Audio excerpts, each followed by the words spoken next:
Hello guys, आपका मेरे channel smart study में स्वागत है। आज हम डायरेक्टर ऑफ एजुकेशन के द्वारा दिया जाने वाला सोशल साइंस का क्लास 9th का प्रैक्टिस पेपर सेशन 2023 एंड 24 को सॉल्व करने वाले हैं। आज हम सैम्पल पेपर 2 करने वाले हैं। सैम्पल पेपर 1 हम पहले ही कर चुके हैं। यहाँ पे हिंदी और इंग्लिश मीडियम दोनों ही सैम्पल पेपर हम साथ में करेंगे। तो आइए स्टार्ट करते हैं। सबसे पहले क्वेश्चन देखते हैं। मल्टीपल क्वेश्चन दिए गए हैं, 20 क्वेश्चन है, 1 मार्क्स के हैं सेक्शन ए में।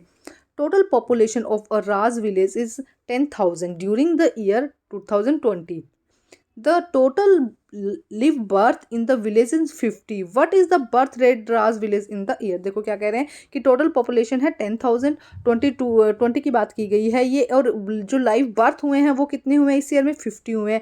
और टोटल जो जनसंख्या है वो कितनी है? 10,000। और इसको हम मल्टीप्लाई करते हैं 1000 से। इस बात का ध्यान रखना है। तो देखो जब हम करेंगे तो हमारा आंसर यहाँ पे आ जाएगा, सी आंसर हमारा यहाँ पे करेक्ट हो जाएगा। नेक्स्ट क्वेश्चन देखते हैं। Read the following information, choose and the correct terms for it. देखो क्या कहा गया है यहाँ पर। हम इसकी स्टेटमेंट रीड करते हैं पहले। There is no unreasonable restriction on the citizen in what they think, how they wish to express their thought and way they wish to follow up thought in action.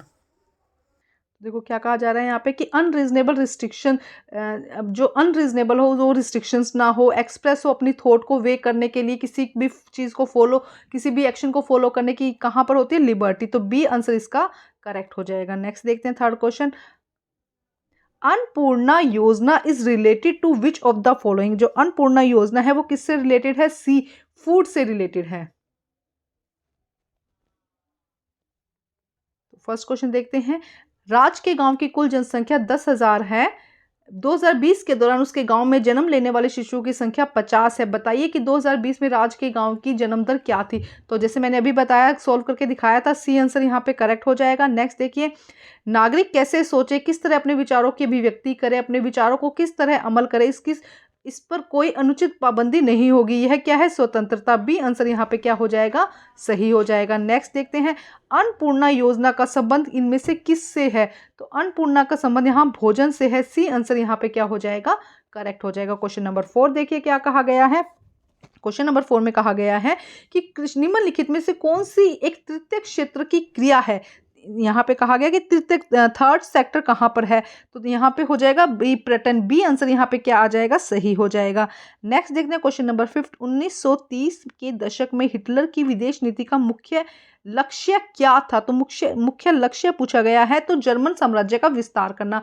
Hitler क्या चाहता था? कि उसके राज्य का विस्तार हो, तो जर्मन साम्राज्य का विस्तार करना हो जाएगा। क्वेश्चन नंबर 6 देखते हैं क्या कहा गया है। क्वेश्चन नंबर 6 में लोकसभा में अनुसूचित जाति के लिए कितनी सीटें आरक्षित की गई है? तो लोकसभा में अनुसूचित जाति के लिए 84 सीटें आरक्षित की गई है। सी आंसर यहाँ पे क्या हो जाएगा? करेक्ट हो जाएगा। नेक्स्ट देखिए एक बार question number 4। Which is the following is an activity in the tertiary sector. Tertiary sector में यहाँ पे क्या आएगा? तो यहाँ पे हम ये कहें फोर्थ क्वेश्चन का आंसर बी हो जाएगा, टूरिज्म आ जाएगा। Next question. What is the main goal of the Hitler foreign policy in 1930? Expansion of the German empire. A answer यहाँ पे करेक्ट हो जाएगा। नेक्स्ट क्वेश्चन 6 देखते हैं। How many seats are reserve in schedule caste in Lok Sabha? तो 84। C answer यहाँ पे क्या हो जाएगा? सही हो जाएगा। अब देखते हैं next question, question number 7। Which of the following institute is responsible to bring amendment at the existing law of the country? तो यहाँ पे आंसर आ जाएगा डी, पार्लियामेंट। डी आंसर यहाँ पे क्या हो जाएगा? करेक्ट हो जाएगा। क्वेश्चन नंबर 8 देखिए। Who prepare the declaration of the right of women and citizen? तो यहाँ पे क्वेश्चन नंबर 8 का आंसर हो जाएगा ओलंपिए दे गॉज। ए आंसर यहाँ पे क्या हो जाएगा? सही हो जाएगा। क्वेश्चन नंबर 7 देखते हैं एक बार। निम्नलिखित में से किस संस्था को देश के मौजूद कानून के संशोधित करने की जिम्मेवारी दी गई है? तो क्वेश्चन नंबर 7 का आंसर हो जाएगा संसद। संसद क्या कर सकता है? कोई भी संशोधन है उसको सही, कोई भी चीज़ दिक्कत है उसे सही कर सकता है। उसके बाद देखो क्या कहा गया है यहाँ पे। महिला और नागरिक अधिकार घोषणा पत्र किसने तैयार किया था? ओलंपे दे गूंज ने तैयार किया था। ए आंसर यहाँ पे सही हो जाएगा। क्वेश्चन नंबर 9 देखिए। भारतीय संविधान के प्रारूप की समिति के अध्यक्ष कौन थे? तो यहाँ पर हो जाएगा, अगर उसके अध्यक्ष की बात करते हैं तो भीमराव अंबेडकर जी। बी आंसर यहाँ पे क्या हो जाएगा? सही हो जाएगा। उसके बाद नेक्स्ट देखते हैं क्वेश्चन नंबर 10 देखते हैं। क्वेश्चन नंबर 10 में क्या आएगा? फ्रांसीसी क्रांति के कारण यूरोप में किस राजनीतिक विचारधारा का उदय हुआ था? तो राष्ट्रवाद का। 11th का आंसर क्या हो जाएगा? डी। 10th का आंसर क्या हो जाएगा? डी, राष्ट्रवाद।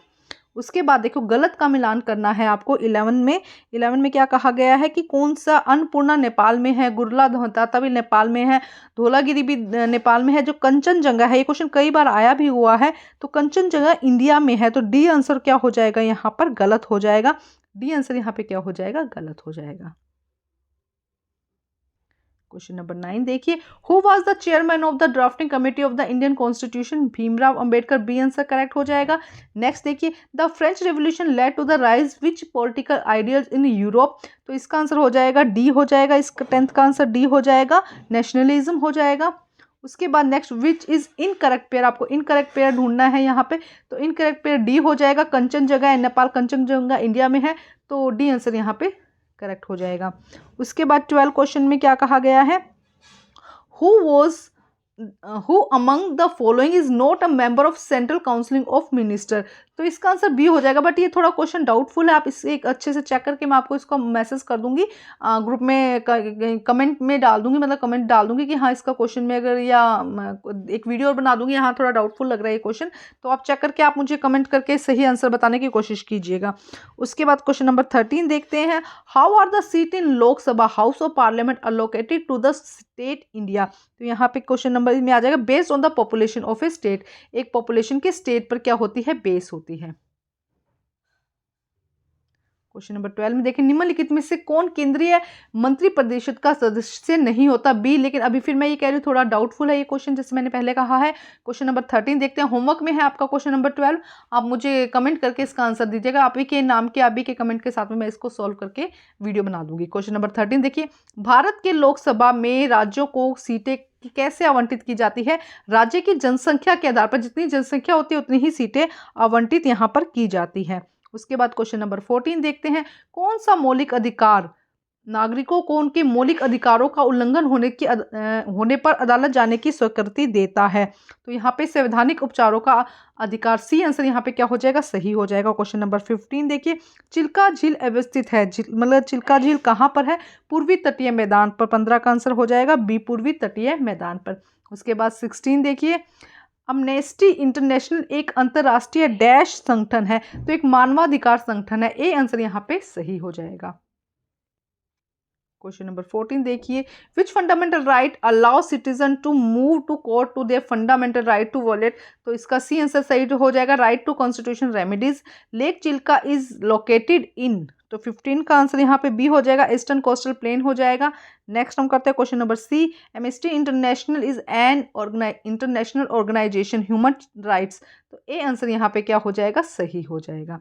अब हम करते हैं नेक्स्ट क्वेश्चन, देखते हैं संकल्पना। क्वेश्चन नंबर 17, स्टालिन ने सामूहिकरण अभियान आरंभ किया, सही है, स्टालिन समाजवाद में विश्वास रखता है, ये भी इसकी व्याख्या भी सही है, तो ए आंसर यहाँ पे करेक्ट हो जाएगा कि सही स्टेटमेंट है और व्याख्या भी सही है। नेक्स्ट देखिए, भारत एक प्रभुत्व संपन्न देश है, कोई भी देश भारत को आदेश नहीं दे सकता, दोनों ही स्टेटमेंट सही है, व्याख्या भी सही है, इसका भी आंसर ए हो जाएगा। क्वेश्चन नंबर 19 देखिए, निर्धनता रेखा के नीचे के लोगों का अनुपात भारत में सभी सामाजिक समूह और आर्थिक वर्गों में एक समान नहीं है, स्टेटमेंट सही है, भी एक समान नहीं है। उसके बाद नेक्स्ट देखो क्या कहा जा रहा है यहाँ पर, नगरीय अनियमित मजदूरी परिवार निर्धनता के प्रति सर्वाधिक असुरक्षित समूहों में से एक है, तो हाँ जो अनियमित मजदूर है उनका क्या है, सर्वाधिक असुरक्षित समूहों में से एक है, ये भी स्टेटमेंट सही है, लेकिन व्याख्या सही नहीं दे रहा है इसकी, तो ये आंसर बी हो जाएगा। नेक्स्ट देखिए क्या कहा गया है, गोदावरी एक सदानीरा नदी है, ये स्टेटमेंट गलत है, और गोदावरी प्रायद्वीप नदी है, तो ये स्टेटमेंट सही है, तो यहाँ पे हो जाएगा कि ये स्टेटमेंट सही है, डी आंसर सही हो जाएगा कि संकल्पना गलत है परंतु कारण जो है वो सही है, डी हो जाएगा। अब इंग्लिश मीडियम में देख लेते हैं हम, देखिए क्या कहा गया है, Stalin has started an calculative programme, सही है, स्टालिन बिलीव इन सोशलिज्म, तो ये यहाँ पे ए हो जाएगा। नेक्स्ट देखते हैं क्वेश्चन नंबर में, India is sovereign country and no country can order India, तो ये भी सही है, ए यहाँ पे हो जाएगा। नेक्स्ट देखिए, the proportion of the people below poverty line is not same in all over group, ये भी सही है। The urban casual labour house hold is one of the most venerable group below poverty line, तो बात सही है but व्याख्या सही नहीं है, तो बी आंसर यहाँ पे हो जाएगा। नेक्स्ट देखिए क्या कहा गया, गोदावरी इज ए पेरिनियर रिवर गलत है, गोदावरी इज पेनिनसुलर रिवर, ये स्टेटमेंट सही है, तो डी आंसर यहाँ पे करेक्ट हो जाएगा। नेक्स्ट देखते हैं क्वेश्चन नंबर सेक्शन 1 हमारा कंप्लीट हो गया है। अब सेक्शन सेकंड स्टार्ट होता है, बी स्टार्ट होता है, जिसमें 2 मार्क्स के क्वेश्चंस हैं। Question number 21, describe the impact of the February revolution of Russia. रूस के फरवरी क्रांति के प्रभावों का वर्णन कीजिए। देखो क्या होगा इसमें, जार का त्याग और रूस में लगभग 50 वर्षों के निरंकुश शासन का अंत हुआ था। अनंतिम सरकार की स्थापना हुई थी, सुधार लागू किए गए थे और रूस प्रथम विश्व युद्ध में लड़ता रहा था। Abdication of the Tsar and the end of the near 500 year of autocratic rules in Russia, provisional government established and reform introduced. Russia continued to fight in the First World War. इसके अथवा में question दिया गया, Europe में समाजवाद का आना एक क्रांतिकारी घटना थी, इस कथन के समर्थन में तर्क दीजिए। The coming of socialism in Europe was a revolutionary event. Give an argument in support this statement. देखिए आंसर क्या है, the coming of socialism in Europe was revolutionary due to the several reason including it was the first time that political ideology look at to ensure that everyone was treated equally. पहली बार ऐसा हुआ था कि सभी को क्या माना जाए, इक्वली माना जाए, that each person was granted the most basic goods and even if they were not able to contribute the society. हर एक को इक्वलिटी मिले, चाहे क्या हो, हर एक पर्सन को क्या हो, उसकी डिग्निटी को फॉलो किया जाए, डिग्निटी मानी जाए उसकी, चाहे वो कुछ भी सोसाइटी में कुछ भी कंट्रीब्यूट ना कर पाए। यूरोप में समाजवाद का आगमन कई कारणों से क्रांतिकारी था। यह पहली बार था कि किसी राजनीतिक विचारधारा ने यह सुनिश्चित करने पर ध्यान दिया कि सभी के साथ समान व्यवहार किया जाए, प्रत्येक व्यक्ति को उसकी बुनियादी सामान दिया जाए, जो भी उसको जरूरत है, नीड है, उसको दिया जाए, भले ही वे समाज के योगदान में सक्षम न हो। Question number 22, right a short note on the island of India. Bharat के द्वीप समूह पर एक संक्षिप्त नोट लिखिए। भारत के द्वीप समूह क्रमशः मुख्य रूप से दक्षिण पूर्व और दक्षिण पश्चिम में अंडमान निकोबार द्वीप समूह और बंगाल की खाड़ी, अरब सागर में लक्षद्वीप समूह है। भारत में कुल 1382 द्वीप है। तो थोड़ा सा बता देते हैं कि एक अंडमान निकोबार है, एक लक्षद्वीप है और यहाँ पे 1382 द्वीप हैं। The island group of India are Andaman and Nicobar Island to the southeast and southwest of the mainland, and the Lakshadweep Island is the Bay of Bengal. तो देखो क्या कहा गया, अंडमान एंड निकोबार कहाँ है, साउथ ईस्ट पर है, और उसके अलावा जो लक्षद्वीप है वो कहाँ पे है, बे ऑफ बंगाल पर, एंड अरेबियन सी रिस्पेक्टिवली। ठीक है, India has a total of 1382 islands. Question number 23, Bharat में गरीबी के मुख्य कारण क्या है।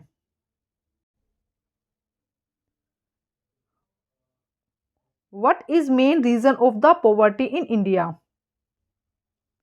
These causes including corruption, growing population, poor agriculture, the wide gap of rich and poor, old customs, illiteracy, unemployment, and few more. A large section of people are engaged in agriculture activity, but activity pays very less in comparison to the work done by the employees. देखो क्या कहा जा रहा है, ये सारे points बहुत important है, बहुत जगह आप इनको लिख सकते हैं, इसलिए अच्छे से इनको याद करिए कि गरीबी के क्या क्या कारण हैं।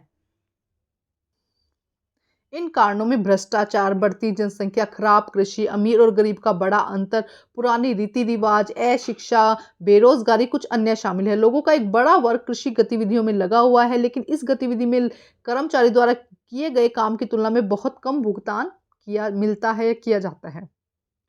क्वेश्चन नंबर 24 देखिए, describe the 3 component of food security.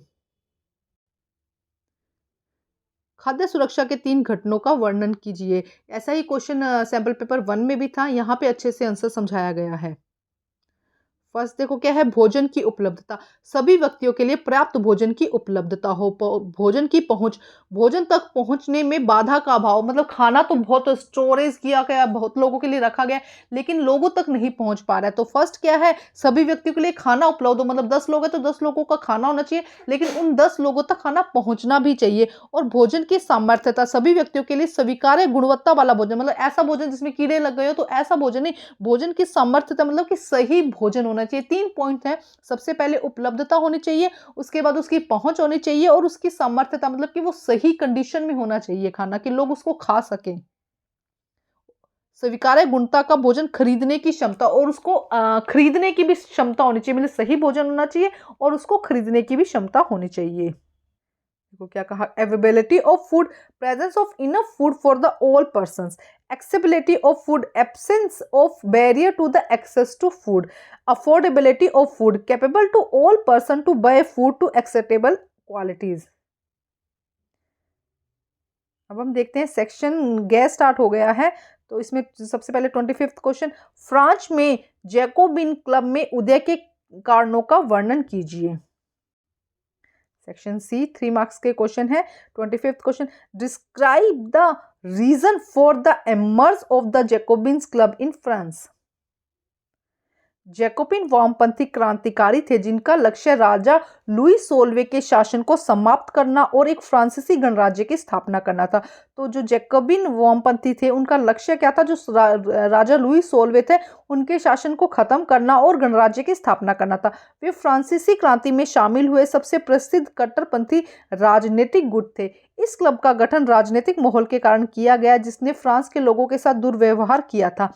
इसमें प्रत्यक्ष कर में वृद्धि, चर्च द्वारा वसूले जाने वाले कर, देश के शासन में लोगों की भागीदारी न होना, ये सब चीजें शामिल थी।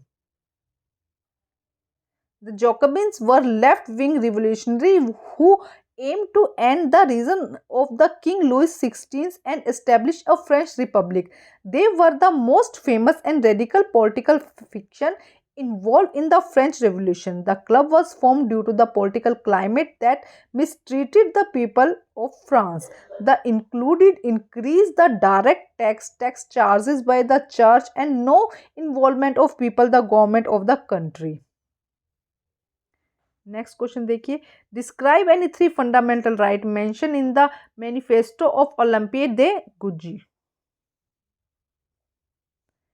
ओलंप दे गूंज के घोषणा पत्र में वर्णित किए 3 मूलभूत अधिकारों का वर्णन कीजिए।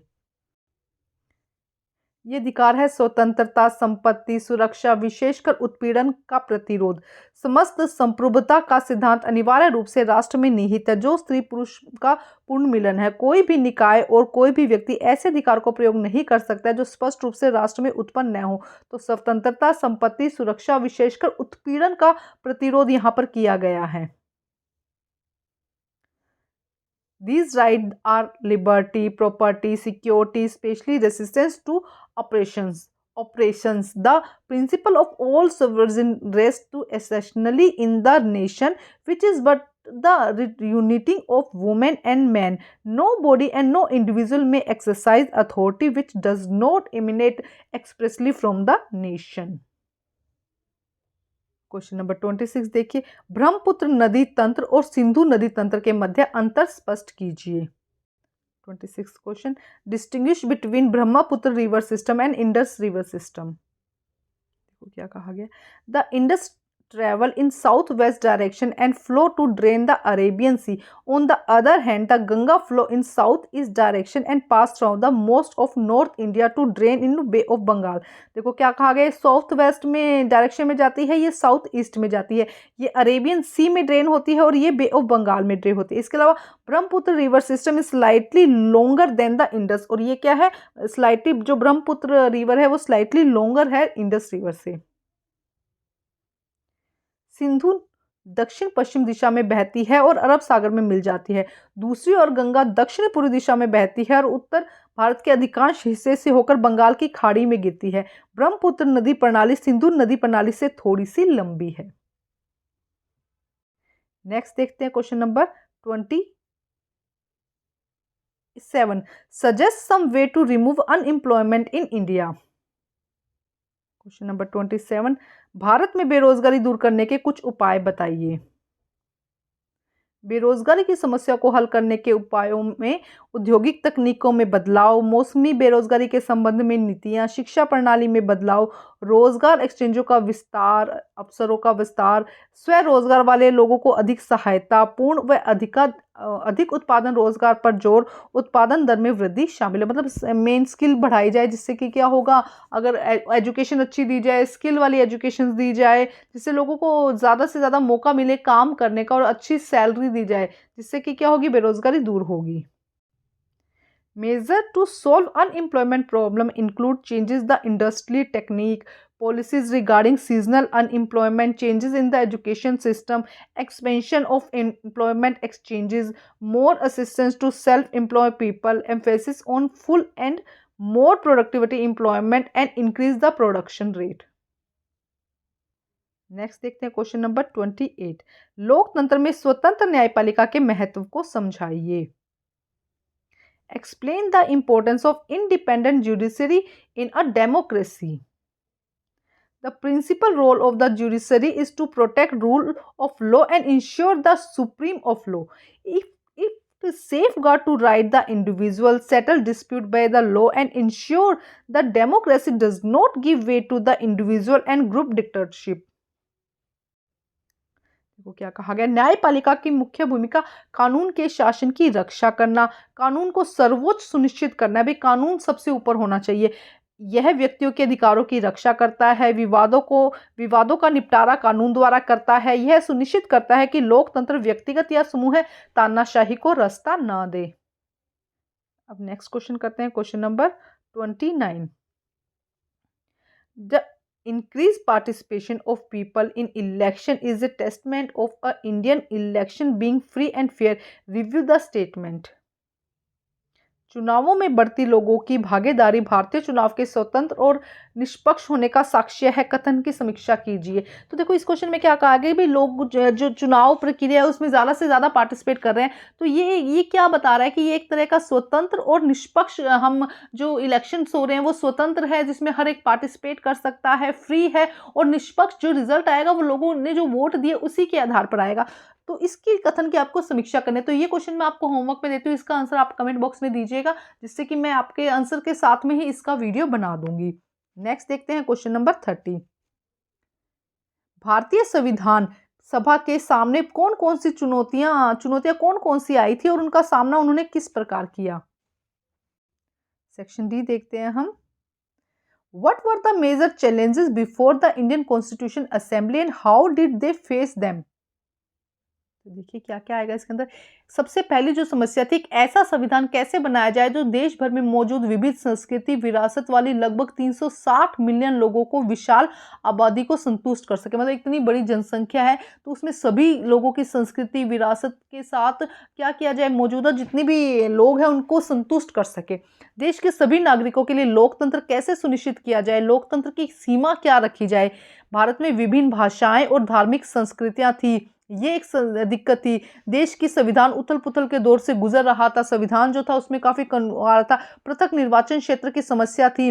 राज्य केंद्र और सरकार केंद्रों के अधिकार का विभाजन करना था।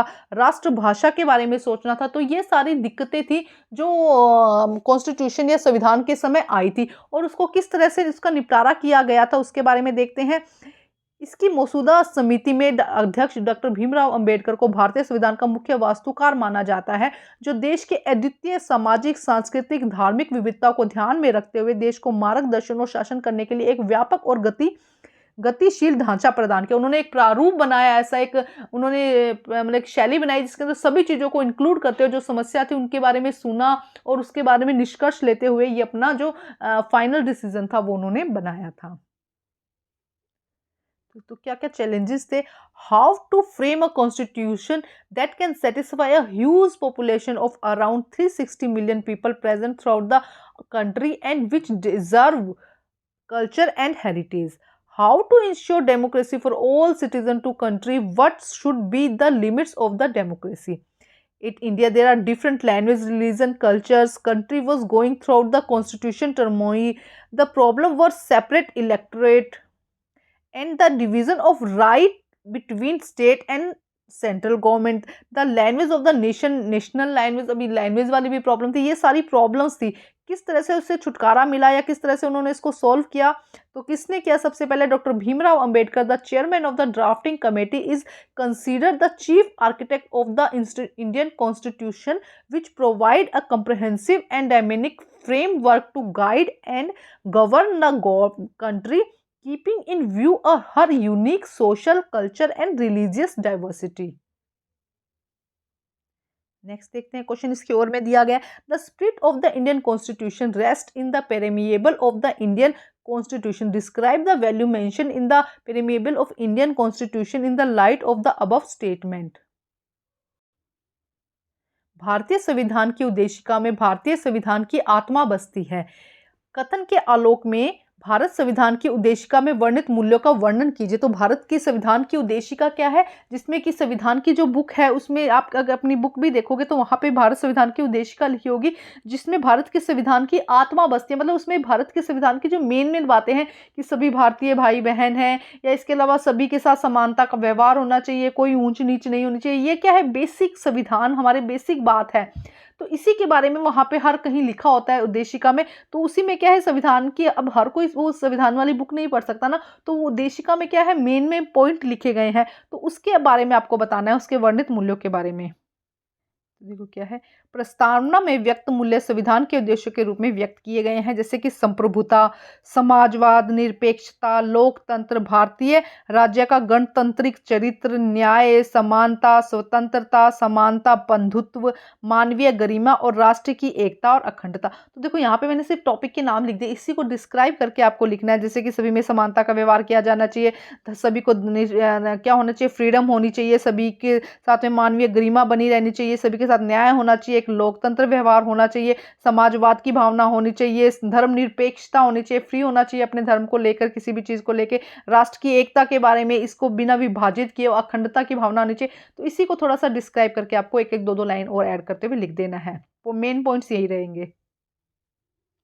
The value expressed in the permeable are expressed as the objective of the constitution. These are sovereignty, socialism, secularism, democracy, republic, characters of Indian state, justice, equality, liberty, equality, fraternity, human dignity and the unity and integrity of the nations. ये सारे topic है, इसी को describe करके थोड़ा थोड़ा लिखना है। नेक्स्ट देखते हैं क्वेश्चन नंबर 31, भारत में पाए जाने वाली विभिन्न ऋतुओं का एक संक्षिप्त नोट लिखिए। ये बहुत ही आसान सा क्वेश्चन है, ऐसे क्वेश्चन बिल्कुल नहीं छोड़ने होते हैं। Right a brief note on different season found in India. 4 major seasons are found in India. Cold weather region, winter. This season occur in month December to last up to month of February.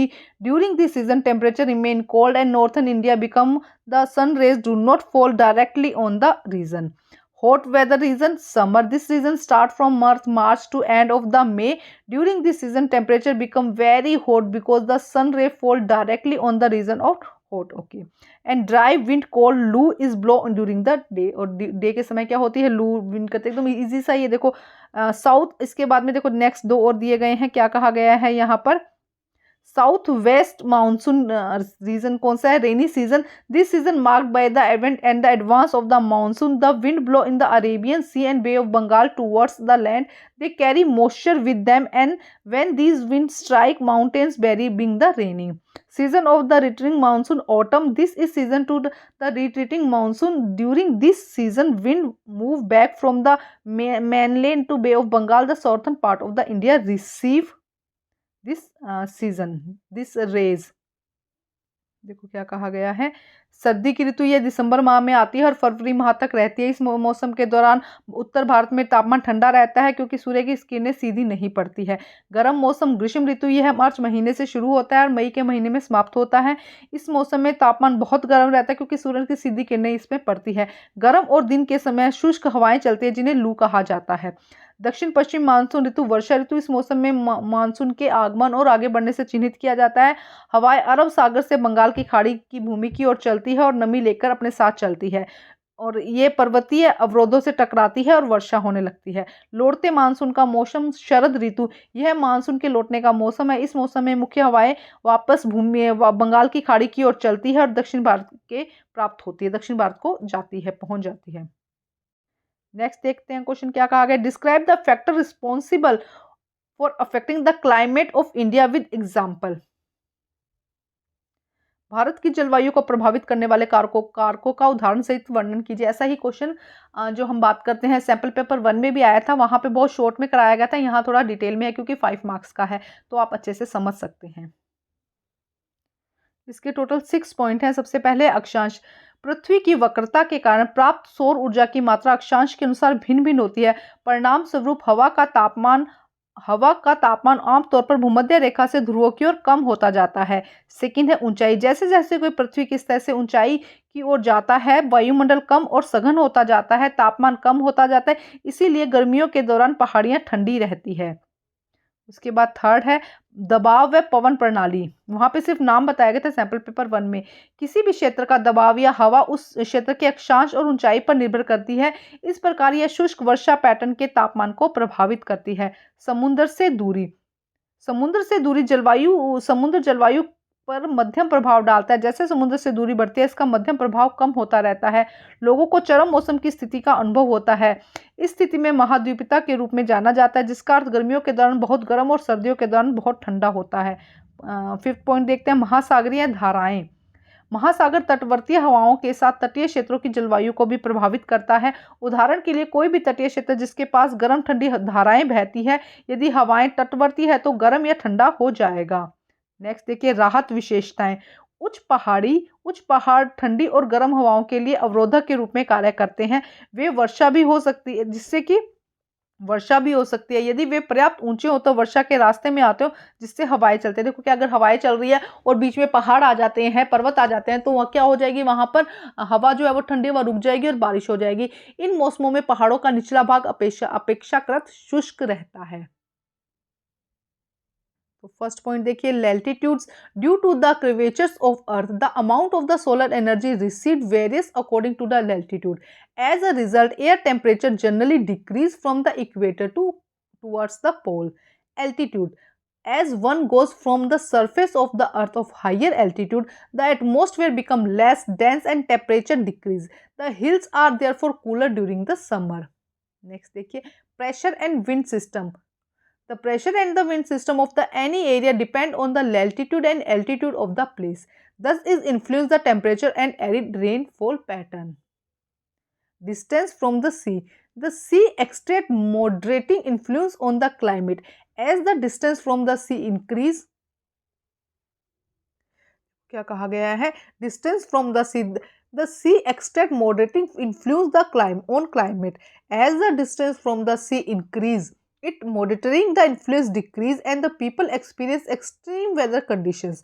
This condition is known as the continuously, which mean very hot during summer and very cold during winter. 5th point है इसका, ocean current.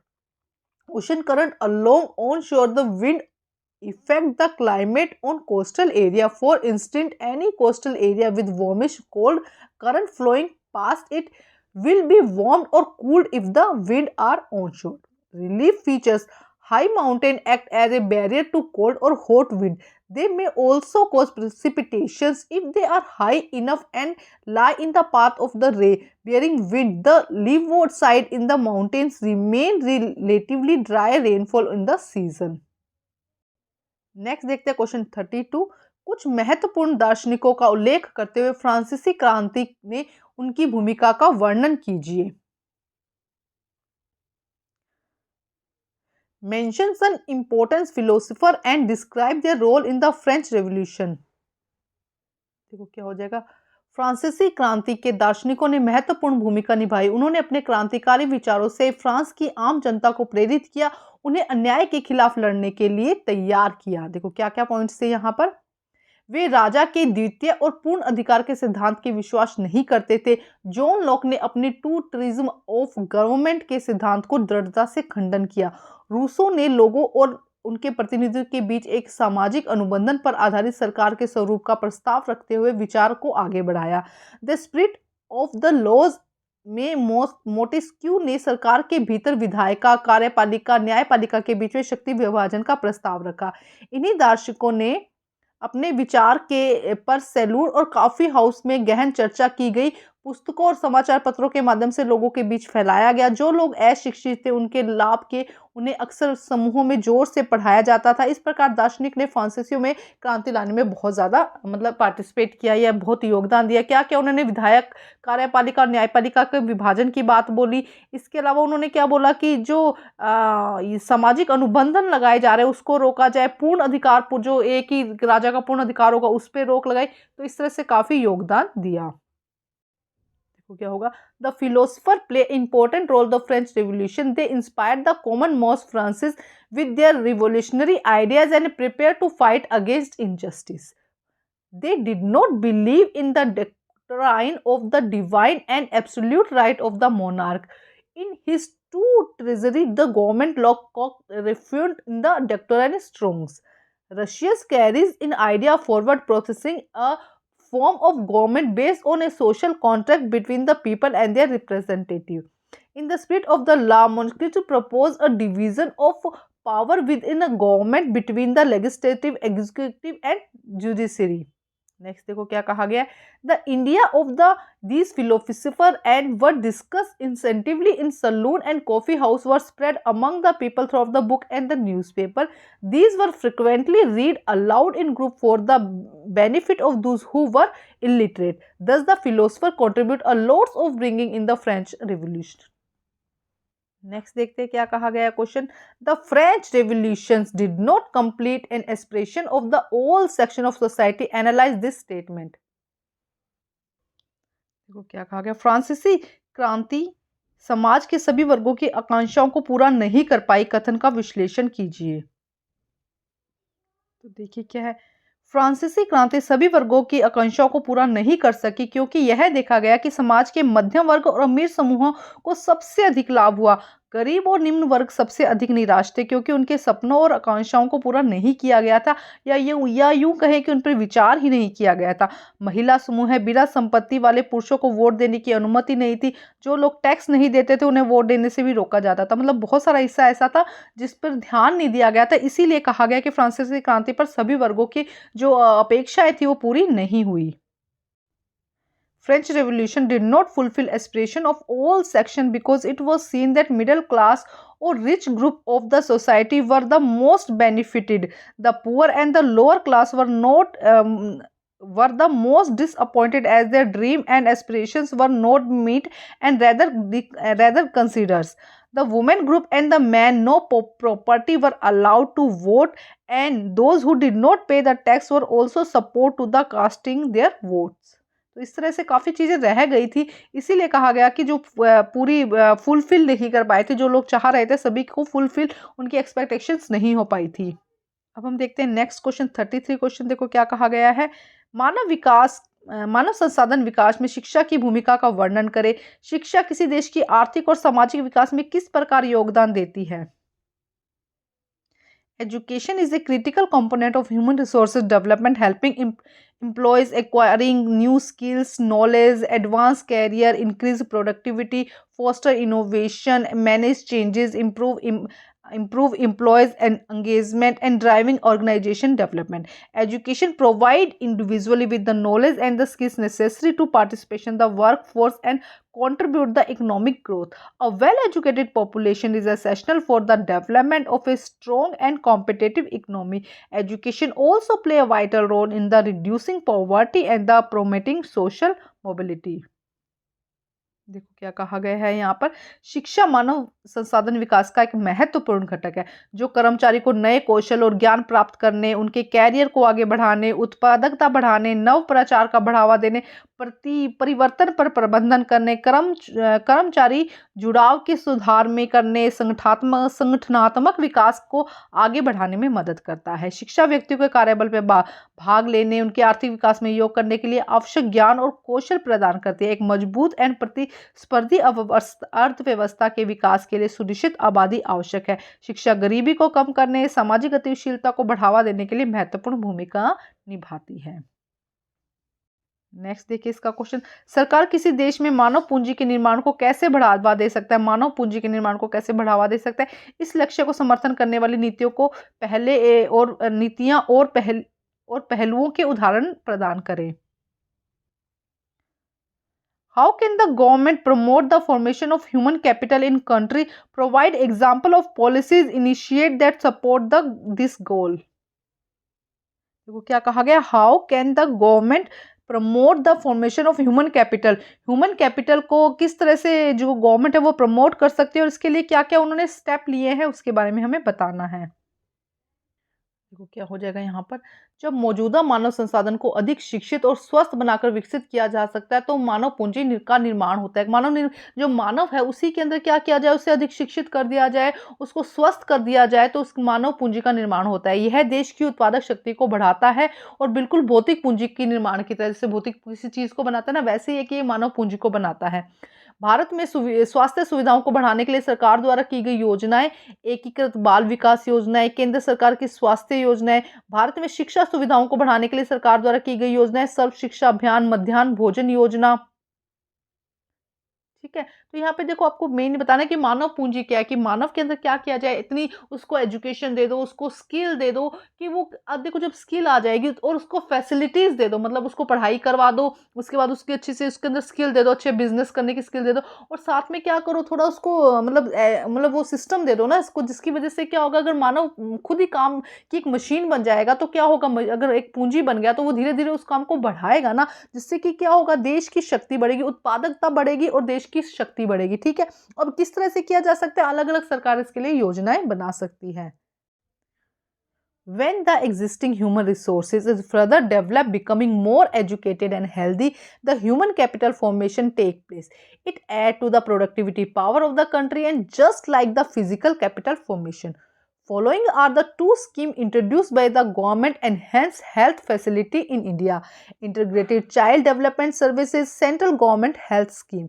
Following are the two schemes that introduce the government by enhanced education facility in India. Sarv Shiksha Abhiyan Midday Meal Scheme. Hello guys, आप मेरे Insta की ID है smart study 10, उसको जाकर follow कर सकते हैं। वहाँ पे आपको ये सारे आंसर्स जो हैं इसकी शॉर्ट वीडियो आपको वहाँ मिल जाएगी। आप अच्छे से वहाँ पे जो उसको फॉलो कर लीजिए, जिससे कि हर एक सर्कुलर आपको शॉर्ट में मिल जाएगा। जो इन्फॉर्मेशन आपको शॉर्ट में चाहिए, जो आंसर की शॉर्ट में चाहिए, वो वहाँ पर आपके पास में अवेलेबल होगी, तो आप वहाँ से देख सकते हैं। चैनल का नाम है, या मैं कहूँ जो पेज है उसका नाम है SMART_TSTUDY10, ये है इसका नाम। आप इस पे जाकर सर्च करेंगे तो आपको मिल जाएगा। उसको प्लीज़ फॉलो कीजिए, अभी नई नई बनाई है तो उसको थोड़ी हेल्प कीजिए, जिससे कि ज़्यादा से ज़्यादा क्या हो सके, उस पर मैं उसको और मोटिवेट हो सकूँ कि उसमें और इन्फॉर्मेशन या और आपके रिगार्डिंग कुछ भी आपको फ़ायदे की चीज़ें मैं उसके अंदर डाल सकूँ, जिससे कि आपको हर एक इन्फॉर्मेशन जल्दी से जल्दी मिल जाए। अब हम सेक्शन ई करने वाले हैं, जिसके अंदर एक पैराग्राफ दिया गया है और उसी से रिलेटेड क्वेश्चन है। तो हम पहले पैराग्राफ को रीड करते हैं। देखो क्या कहा गया है, पुरानी आबादी में लगभग 90% किसान थे, लेकिन जमीन के मालिकों में किसानों की संख्या बहुत कम थी। लगभग 7% जमीन कुलीन, चर्च और तीसरे स्टेट के अमीरों का अधिकार था। प्रथम 2 स्टेट कुलीन वर्ग, पादरी वर्ग के लोगों के विशेषाधिकार में जन्मा था। इससे सबसे महत्वपूर्ण विशेषाधिकार था राज्य को दिए जाने वाले करों में छूट। कुलीन वर्ग के लोगों को अपने सामंती विशेषाधिकार था, वे किसानों द्वारा सामंती वसूल करते थे। किसान अपने स्वामी की सेवा और स्वामी के घर खेतों को काम करना, सैन्य सेवाएं देना, सड़कों के निर्माण में सहयोग आदि करने के लिए बाध्य थे। तो क्वेश्चन देखो फर्स्ट क्या है, 1789 की क्रांति, पहले हिंदी में पढ़ लेते हैं फिर इंग्लिश में कर लेंगे। 1789 की क्रांति में पूर्व फ्रांस की भूमि के अधिकांश भाग पर किसका अधिकार था? तो देखो यहाँ से कुलीन, चर्च और तीसरे स्टेट के अमीरों का अधिकार था। तो ये हो जाएगा फर्स्ट का आंसर। कुलीन वर्ग को क्या विशेषाधिकार था? तो देखो यहां से आ जाएगा क्वेश्चन नंबर 2। देखो कुलीन वर्ग को अन्य सामंती विशेषाधिकार भी हासिल थे। देखो यहां से कर सकते हो अपना, क्या विशेषाधिकार थे? विशेषाधिकार थे वे किसानों से सामंती वसूल करते थे। क्या करते थे? किसानों से या तो यहां से लिख सकते हो फर्स्ट का, देखो यहां से हो गया, ये फर्स्ट का आंसर हो गया। सेकंड का आंसर आप यहां से लिख सकते हैं, देखो यहां से, ये देखो कि राज्य कर को दिए जाने वाले करों में छूट थी। कुलीन वर्ग को अन्य सामंती विशेषाधिकार भी थे, वे किसानों से सामंती वसूल किया करते थे। ये हो जाएगा सेकंड का आंसर। फ्रांसीसी समाज में किसानों की क्या स्थिति थी? तो देखो यहाँ से थर्ड में, किसानों को अपने स्वामी की सेवा, स्वामी के घर, स्वामी के खेतों में काम करना, सैन्य सेवाएं देना, सड़कों के निर्माण में सहयोग करने के लिए वो बाध्य थे, उनको ये करना ही पड़ता था। ये हो जाएगा थर्ड का आंसर। तो देखो फर्स्ट का आंसर क्या हो जाएगा, who won the majority of land in France before the revolution in 1798। तो देखो यहाँ से हम आंसर लिखेंगे, ये देखो ये रहा द स्मॉल परसेंटेज, ये रहा यहाँ से द लैंड वॉज, यहाँ से हो जाएगा the land was owned by the noble church and the other richer member in the third state. ये हो जाएगा फर्स्ट का आंसर। सेकंड में क्या कहा गया है, what feudal privileges were the जो इंजॉय बाय द नोबल्स। तो यहाँ से देखो, यहाँ से हम लिखेंगे सेकंड का आंसर, यहाँ से हो जाएगा। इसके बाद में देखो यहाँ से the member of the first two state that clergy and nobility enjoy certain privileges by the birth, the most important is the expansions। यहाँ से देखो सेकंड का expansion from the paying tax the state the noble further enjoy the feudal privilege। यहाँ से लेकर यहाँ तक हो जाएगा। उसके बाद नेक्स्ट देखो क्या कहा गया है, यहाँ तक हो जाएगा पीसेंट तक, एक्सटेंट पीसेंट तक थर्ड का आंसर हो जाएगा। सेकंड का आंसर, सॉरी सेकंड का आंसर यहाँ से वहां तक हो जाएगा। थर्ड का आंसर नेक्स्ट पीसेंट से लेके देखो पैराग्राफ में क्या कहा गया, was the condition of the peasant की कंडीशन क्या थी, peasants were obligate to the render services और the law to work the house field and serve the army of the participation in the building road. ये हो जाएगा third का answer. Next देखते हैं, नेक्स्ट देखो क्या कहा गया है, ग्राफ में आंकड़े दिए गए हैं और उसी से रिलेटेड प्रश्न है। तो आइए यहाँ से इस तरह से रखते हैं और उसको सोल्व करते हैं, इस तरह से कर लेते हैं। देखो क्या कहा गया, फर्स्ट क्वेश्चन में क्या कहा गया है, किस दशक में जनसंख्या वृद्धि दर में बढ़ोतरी देखी गई है। तो देखो बढ़ोतरी कहाँ देखी गई है, यहाँ पर 61 से 71 में फर्स्ट का आंसर। किस दशक में जनसंख्या वृद्धि दर में कमी सर्वाधिक देखी गई है, तो ये आ जाएगा 2001 से 2011 में। देखो बहुत आसान क्वेश्चन है। भारत में जनसंख्या वृद्धि की दर में कमी होने के किन्हीं दो कारणों को लिखे। तो जनसंख्या दर में वृद्धि कमी क्यों हुई है, एक तो क्या है एजुकेशन बढ़ गई है, एजुकेशन का स्तर क्या है थोड़ा सा बढ़ गया है, सुविधाएं बढ़ गई है, और जो हम ये कहते हैं कि जन्म दर है वो कम हुई है। इसकी वजह से क्या हुआ है, जो पॉपुलेशन है वो धीरे धीरे कम हो गई है। आंसर दे पहले इंग्लिश मीडियम में देखते हैं फिर आंसर देखते हैं। देखो क्या कहा गया है, analyse the given data in the graph and answer the following question. Okay, in which decade the population growth rate was rise, कहां पे राइज हुई है 61 एंड 71 में। In which decade the sharpness decline in population growth rate, यहाँ पे देखो population growth rate क्या हुई है, एकदम डिक्रीज हुई है 1 से लेके 11 में। Explain two reason for the decline of the growth of the rate population in India. तो ये क्वेश्चन हो जाएगा। इसके अंदर सबसे पहले बस यही लिखना है कि शिक्षा इसका मेन रीजन है, स्वास्थ्य संबंधी सेवाएं बढ़ गई है, इसका ये भी आंसर लिख सकते हैं। और इसके अलावा आप लिख सकते हैं कि वुमेन की एम्पावरमेंट बढ़ गई है ना, वुमेन्स को वो ये कह सकते हैं महिला शिक्षा भी बढ़ गई है और जन्म दर कम हुई है। इन सब चीज़ों को आप इसके अंदर इंक्लूड करके लिख सकते हैं आंसर। अब हम आगे क्वेश्चन देखते हैं। अगला क्वेश्चन, क्वेश्चन नंबर 36 देखिए, एक पैराग्राफ दिया गया है जिससे उसी से रिलेटेड क्वेश्चन, तो फटाफट रीड कर लेते हैं। 19-20 की प्रारंभिक स्कूल प्रणाली में 7,78,842 के सभी से अधिक गांवों में फैली हुई थी। दुर्भाग्यवश स्कूल की शिक्षा के इस विस्तार को शिक्षा के निम्न स्तर की पढ़ाई के बीच में छोड़ने की दर से कमजोर कर दिया गया था। 6 से 14 वर्ष के सभी स्कूली बच्चों को 2010 तक प्राथमिक शिक्षा प्रदान करने की दिशा में सर्व शिक्षा अभियान एक महत्वपूर्ण कदम है। राज्य, स्थानीय सरकार और प्राथमिक शिक्षा का सार्वभौमिक लक्ष्य प्राप्त करने के लिए समुदाय की सहभागिता के साथ केंद्रीय सरकार की एक समयबद्ध पहल है। साथ ही प्रारंभिक शिक्षा का नामांकन बढ़ाने के लिए सेतु पाठ्यक्रम स्कूल लोटो शिविर प्रारंभ किए गए। बच्चों की उपस्थिति बढ़ाने के लिए बच्चों के धारण किए हुए उनकी पोषण सुधार, स्थिति में सुधार, दोपहर के भोजन की व्यवस्था की गई। भारत की शिक्षित वृद्धि हो सके, मतलब शिक्षा की वृद्धि कर सके लोगों में ना, इसी के रिलेटेड है। अब क्या है, प्राथमिक स्कूल प्रणाली के विस्तार में किए गए प्रयासों को कमजोर होने के किसी एक कारण का उल्लेख कीजिए। तो देखो यहाँ पे एक कारण ये क्या है, एक तो शिक्षा के निम्न स्तर और पढ़ाई को बीच में छोड़ने की उच्च दर, इसकी वजह से क्या हुआ था, जो स्कूल का शिक्षा का विस्तार था वो कम हो गया। सेकंड देखते हैं क्या कहा गया है, विद्यालय में दोपहर के भोजन की योजना क्यों चलाई गई। तो देखो यहाँ से आंसर आ जाएगा, कक्षा में बच्चों की उपस्थिति को बढ़ावा देने के लिए, बच्चों के धारण और उनकी पोषण स्थिति को सुधार के लिए दोपहर की भोजना जो की योजना है उसको क्रियान्वित किया गया। सेकंड का आंसर है, सॉरी है। थर्ड में सर्व शिक्षा अभियान के बारे में आपको टिप्पणी देनी है। सर्व शिक्षा अभियान देखो यहाँ पे दिया गया है साफ साफ, 6 से 14 वर्ष के सभी बच्चों को 2010 तक प्राथमिक शिक्षा प्रदान करने की दिशा में सर्व शिक्षा अभियान एक महत्वपूर्ण कदम था। तो ये हो जाएगा थर्ड का आंसर।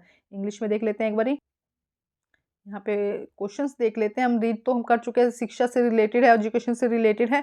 क्या कहा गया, गया है फर्स्ट क्वेश्चन में, mention any factor which the dilute the effort of the taken primary school system. तो देखो यहाँ पे लिखा गया है साफ साफ कि dilute the poor quality by the poor quality of schooling and the high drop rates, ये हो जाएगा फर्स्ट का आंसर। ठीक है, उसके बाद सेकंड आंसर देखते हैं हम। सेकंड क्वेश्चन में क्या कहा गया है, why has mid day meal scheme been implanted in the school, school में क्यों इम्प्लांटेड की गई थी, तो ये हो जाएगा mid day meal scheme was implanted and encourage attendance